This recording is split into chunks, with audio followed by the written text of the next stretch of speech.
আসসালামু আলাইকুম এভরিওয়ান, সবাই কেমন আছেন? নিশ্চয়ই ভালো আছেন। আলহামদুলিল্লাহ, আমিও ভালো আছি। তো বন্ধুরা, আজকের ভিডিওতে থাকছে সকাল বিকালের নাস্তা রেসিপি। সেটা যদি হোটেলের মতো হয় কতই না ভালো হয়। তো তার জন্য আমি সর্বপ্রথম হালিম রান্না করব। আর হালিম রান্না করার জন্য আমি প্রথমে পেঁয়াজ ভেজে হালিম মিক্সের ভিতরে যে মশলাটা থাকবে সেটা দিয়ে খুব ভালো করে একটু কষিয়ে নিব। কষানো হয়ে গেলে তার ভিতরে সামান্য পরিমাণ পানি দিয়ে আবারও ভাজা ভাজা করে নিয়ে আমি আগে থেকে রান্না করে নিয়েছিলাম সমস্ত রকম গোশের মশলা দিয়ে খাসির মাংস। তোমরা চাইলে এখানে গরু, মুরগি যে যেটা পছন্দ করো সেটাই দিতে পারো। তো আমি এখানে খাসির গোশ দিয়ে মশলার সঙ্গে খুব ভালো করে নাড়াচাড়া করে নিব।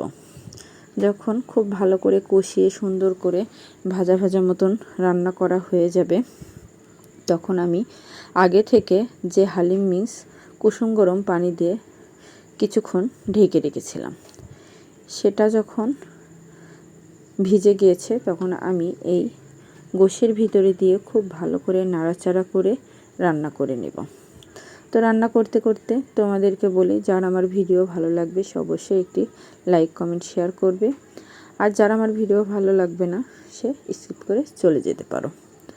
তো বন্ধুরা, দেখছো রান্না প্রায় কমপ্লিট। তো রান্না হয়ে গেলে আমি ঢাকনা দিয়ে এক পাশে নামিয়ে রেখে এবার তোমাদের সঙ্গে শেয়ার করব কিভাবে নান রুটি তৈরি করতে হয়। তো নান রুটি তৈরি করার জন্য আমি প্রথমে ডো তৈরি করে কিছুক্ষণ রেখে দিব।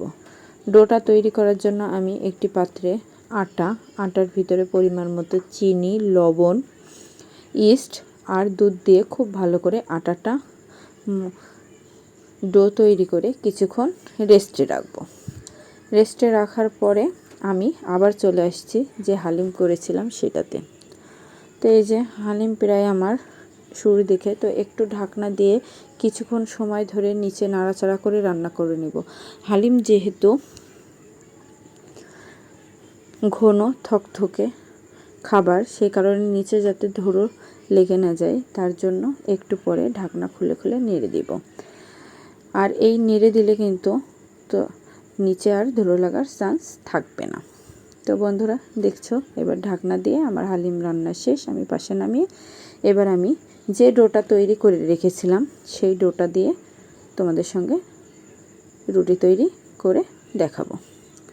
তার জন্য আমি আটা ওখান থেকে একটু পরিমাণ নিয়ে বেলে তার নিচে নুন আর পানির যে মিশ্রণ তৈরি করে নিয়েছি সেই মিশ্রণ ব্রাশ করে একটি হাঁড়ি নেব। হাঁড়িতে আমি তেল ব্রাশ করে তার উপরে আমি এই রুটিগুলো দিয়ে কিছুক্ষণ চুলায় হওয়ার পরে আমি হাঁড়ি উল্টিয়ে ছেঁকে নিব। তো প্রসেসটা তোমাদেরকে দেখিয়ে দিলাম। যদি আমার প্রসেসটা ভালো লাগে অবশ্যই তোমরা একবার তৈরি করে দেখো, অনেক সুন্দর হয় বাসায়।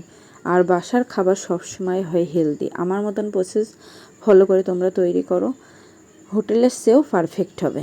তা আমার প্রথম তৈরিতেই পারফেক্ট হয়েছে, তাই আমি তোমাদেরকে বললাম তোমরা বাসায় ট্রাই করো, বাসার আপনজনকে খাও, সবাই পছন্দ করে খাবে। আর এটা যেহেতু হাতে তৈরি তাই কোনো ভেজাল থাকবে না, ভেজাল মুক্ত টাটকা খাবার, বাচ্চা থেকে বড় সবাই খেতে পারবে। তো বন্ধুরা, এখনকার দুনিয়ায় এসে আমাদের জন্য প্রত্যেকটা বাইরের খাবার অস্বাস্থ্যকর। সেই জায়গায় আমরা যদি হাতে তৈরি করে ঘরেই খাই কত স্বাস্থ্যকর হয় এবং সবাই খেতেও পছন্দ করে। তো আমি এরপরে রুটিগুলো নামিয়ে তার উপরে ঘি বা বাটার, তোমরা যেটা পছন্দ করো সেটাই ব্রাশ করে নিয়ে সুন্দর করে প্লেটটা সাজিয়ে পরিবেশন যদি আমরা করি তখন কিন্তু খাবারটা খেতে ভালো লাগে এবং আরও লোভনীয় হয়ে যায়। তো দেখছো যে রান্না করে রেখেছিলাম সেই হালিম কালারটাও অনেক সুন্দর এসছে। তো এরপরে আমি হালিম এবার একটি বাটিতে তুলে সুন্দর করে প্লেটটা সাজিয়ে পরিবেশনের জন্য, তো দেখছো আমি বাটিতে তুলে নিচ্ছি। তোমরা যে যেভাবে পরিবেশন করতে পছন্দ করো সেভাবেই করতে পারো। তো আমি এখানে একটি বাটিতে কিছু হালিম তুলে তার উপরে পেঁয়াজ কুচি, ধনেপাতা কুচি, ঝাল, একটু রসুন, পেঁয়াজ কুচি, তার উপরে শসা দিয়ে আমি এটা পরিবেশন করব। আর প্লেটের দুই পাশে আমি নান রুটি দিয়ে সুন্দর করে একটি চামচ দিয়ে পরিবেশন করব। তো আমার প্লেটটা সাজানো কেমন হয়েছে তোমরা বলো। আর উপরে আমি একটা লেবুর স্লাইস দিয়েছি যাতে দেখতে ভালো লাগে। আর দেখতে যে জিনিস ভালো লাগে খেতেও কিন্তু ভালো লাগে। আজকে এই পর্যন্ত, আল্লাহ হাফেজ।